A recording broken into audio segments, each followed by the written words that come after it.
So, let's get right into it. Deep in the Quran's story about the golden calf, there's this one name. A name that for a very long time, critics have flagged as a pretty major historical blunder. Today, we're going to unpack that claim and see what's really going on. All right, so here's the central puzzle.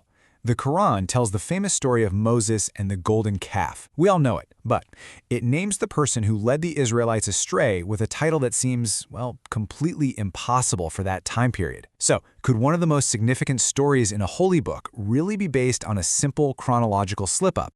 And here's the problem in black and white. The whole golden calf incident with Moses, that happened way back, around the 13th century BCE. But the city of Samaria, the capital of the northern kingdom of Israel, it wasn't even founded until the 9th century BCE. We're talking about a 400-year gap. 400 years. So how in the world could a Samarian have been there with Moses?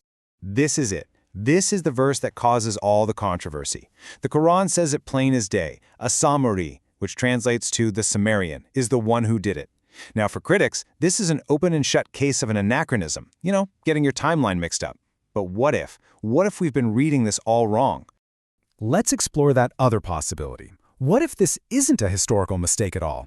The argument we're digging into today suggests this is actually a very deliberate, very clever literary device, something called naming by outcome. Okay, so what on earth does that mean? It's actually pretty simple.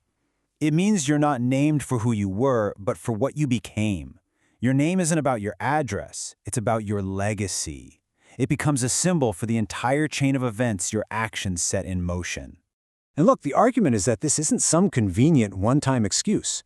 It's a pattern you see again and again in the Quran. Think about it. The book almost never gives the specific name of the Pharaoh who challenged Moses. He's just Pharaoh, the very picture of tyranny. Qarun isn't just some rich dude. He's the embodiment of wealth and arrogance. In every case, the name isn't just a name. It's a job description, a moral function. So when we use that same lens to look at the Samarian, it suddenly clicks. The name isn't a geographical tag, it's a theological verdict. It connects that one rebel in the desert to the ultimate consequence of his actions, the official, state-sponsored calf worship that became the defining feature and sin of the kingdom of Samaria. And here's where it gets even more interesting. This way of naming things, it wasn't unique to the Quran, not at all. It was actually a common literary tool used all across the ancient world, and that includes in the Bible. Yup, there's a formal name for this technique. It's called retrospective naming, and it's something ancient writers did all the time to make their stories make sense to the people reading them, hundreds of years later. They'd use names their audience would actually recognize. Let's look at a classic example from the book of Genesis. It talks about Abraham's family coming from a place called Ur of the Chaldeans. But here's the catch, a little historical fact check. The Chaldeans didn't become a major power until centuries after Abraham was long gone. So why use that name? Simple. The author used the later name because that's the name the audience of his time would know. It's a deliberate choice to be clear, not an accidental error. Okay, you want another one? Here you go. There's a story about Abraham chasing his enemies to a place called Dan. And this is the kicker. The Bible actually calls itself out on this. Later on in the book of Judges, the text flat out says, hey, just so you know, they named the city Dan, but it used to be called Laish.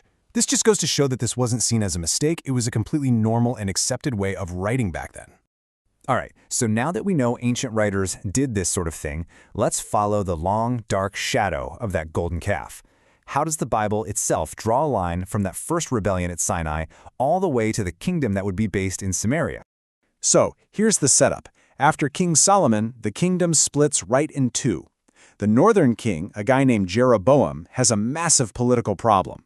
The one and only legitimate temple is in Jerusalem, which is the capital of his southern rival. To stop his people from going south and switching allegiances, he needs his own religious center. And to do that, he reaches back in time and revives a very old and very controversial symbol. He makes two golden calves. And just listen to the words he uses. Here are your gods, O Israel, who brought you up out of the land of Egypt. Sound familiar? It's almost the exact same phrase used back in the desert during the first golden calf incident. He wasn't inventing something new, he was deliberately bringing that original rebellion back to life. And when you lay it all out like this, man, the connection is just undeniable. You've got the original calf rebellion at Sinai. Centuries pass. Jeroboam brings it back as the state religion. Then King Omri founds Samaria as the capital of this very kingdom, defined by this very worship. And this whole thing continues until the kingdom is finally destroyed, a destruction that the biblical writers blame squarely on this unbroken tradition of idolatry. And just in case there was any doubt, the Bible spells it out. It condemns Omri, the guy who literally founded the city of Samaria, for walking in all the ways of Jeroboam and his sin. From its very first brick, the city of Samaria is tied directly to this specific rebellion. So let's pull all these threads together. What's the final verdict? We're not just talking about a name anymore. We're talking about a completely different way of seeing how ancient texts create meaning across huge stretches of time. The source we're looking at gives this a really powerful name, a compressed historical verdict. Think about that. The name isn't just a label, it's the entire story, the beginning of the crime and its final consequence, all packed into a single word to deliver a powerful moral truth. So why call him the Samarian? Because that one name does so much work. It creates this solid, unbreakable line from that first moment of rebellion in the desert all the way to a state-sponsored religion. It shows how one bad decision can spiral out and become an entire corrupt institution. The name connects the cause to its ultimate tragic effect. It's a verdict. And this just flips the whole debate on its head, doesn't it? The point isn't about trying to catch the Quran in some kind of historical gotcha. The real challenge is whether we have the literary toolkit to read an ancient text the way it was meant to be read. So the question was never really about the Quran's knowledge of 9th century BCE politics. It was always about us.